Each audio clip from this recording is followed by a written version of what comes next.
So yeah, this is a very depressing episode. I'm going to talk about what I did to tank my Etsy business 30%. Let's go.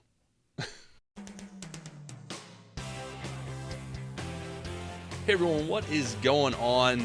Welcome back to the Handmade and Beyond podcast. Glad to be back with you guys as usual. Even though my intro probably didn't seem like it, I'm getting more ramped up now. But yeah, this is let's introduce myself first. I'm LL, host, guide to you guys, leader of the Handmade and Beyond community over at handmadeandbeyond.com. But I'm here today to talk about what I did to tank my Etsy business 30% so you guys can not be like me and not do the things that hurt your business and hopefully do the things that help your business.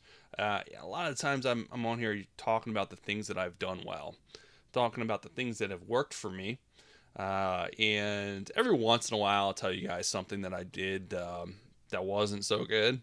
The mistakes that I've made so that you guys can learn, so you can not do these things and not be like me because I've been doing this 9 years now. So I've made plenty of mistakes. I've done a lot of dumb things, and it's just one of those things that you learn from, and you move on from. You can't really dwell on it. You can't keep thinking about it because it'll drive you nuts. So I know you're wondering what I did. Well, I stopped this year. I stopped selling holiday and seasonal related items. Wasn't completely my fault. If you've been following the channel, you've been listening to me on the podcast for a while, you probably know that I sold my house and moved into an RV while I'm building my new house. So it's been pure chaos. It's been crazy. I do screen printing, I sell graphic tees, so I had to move my entire workshop to my wife's parents' garage. That was another thing. I got married this year. So that was crazy too. It's like how many things can I fit into this year to create more chaos for myself? So I've been working over there. I didn't want to have to rent a space. They were generous enough to let me, use their space, which, it's still, I'm still like, I feel like I'm invading on their space, so it's not great.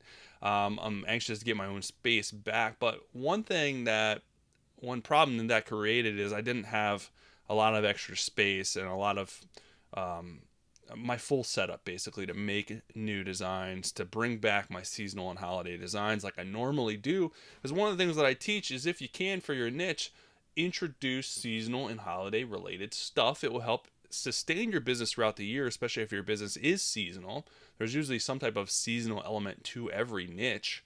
But it'll help sustain you throughout the year, but it'll also give you a nice boost throughout the year if you're capitalizing on these holidays because huge amounts of traffic comes throughout certain times through the year. So that's what I was doing. This is exactly what I was doing. I was doing what I teach. I was leading by example, and it just really wasn't possible. I mean, I probably could have did it, but it just made it was a lot of extra work because I didn't have the right setup. So I knew honestly, I knew that I would see a dip. I just didn't realize how big of a dip it would be because this is something I built through the last 9 years.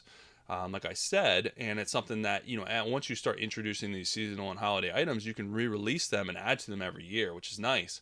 And then you completely take them away, and you really kind of see a dip in your business. That's exactly what I'm seeing this year, and I haven't even got to Christmas yet. So I'm gonna take a hit this year. I'm gonna have to really bounce back next year, and it's just one of those things that um, you have to learn from. And it was something that I couldn't fully control, and it's just something that kind of happened. I just didn't realize that it would be as big of a dip as it was, and hurting me as much as it was. So I'm really gonna have to dig deep and prepare for next year. And one of the things that I'm gonna do, because it's all about moving forward, right? Doing things, learning from it, and doing the next steps. So I've already started creating new products, new seasonal, new holidays products for next year. I'm gonna roll out, and I'm saving them as draft items because obviously I can't release them yet. But you can. The nice thing about Etsy is you can save as many drafts as you want. So you can get your listing ready to go, and then when it's ready, all you do is launch it. So if you're not ready to, you can prepare ahead of time for seasonal and holiday stuff. Get all your listings ready so you're not doing them last minute and then launching them when you're ready to launch them. So that's one of the nice things, and that's one of the strategies that I would recommend that you guys do as well for your product lines, for seasonal products, holiday products. Use the draft feature. That's why it's there. Don't just sit down and be like, oh crap, we got a last minute, do 10 holiday listings. And it's a lot harder to do that stuff last minute and release them one by one rather than doing 10, having them in your bucket, in your draft bucket, ready to go. And then boom, ready to release, you release them, which again, you should be releasing those items 2 to 3 months in advance of the holiday to get in front of the traffic, to capture those early shoppers that will inevitably come and start buying stuff early. Most people buy stuff late, but there are some people that have their act together and they buy stuff early, which is great. I wish I was that person, but I am the last minute person, which I'm sure a lot of you guys can understand and side with when it comes to doing stuff last minute. But that is what I want to talk about today, and that is the main thing that I did this year that kind of tanked my business. And one of the things with any selling platform is you have to continually list stuff, you have to try new stuff, you have to release stuff, you have to keep your shop fresh, not keep it stagnant. That was the other thing that really impacted me, I think, this year too. My shop is a lot definitely stagnant because I'm not doing as many new listings as I usually do to keep things going, to keep showing the algorithm that I'm engaged, that I'm releasing new stuff, that I'm trying to attract new buyers, because Etsy likes to see that, the algorithm likes to see that. They want to release new stuff to attract new buyers, to re-attract existing buyers. It's just like big box stores. You don't go into a big box store and see the same stuff every single time. Usually every week, if you go into a big box store, you go into Target or Walmart, you're seeing new stuff. I'm already seeing Christmas stuff, which is, crazy. It's still October and I'm seeing Christmas stuff, which is, whatever. I get used to it. You always see that.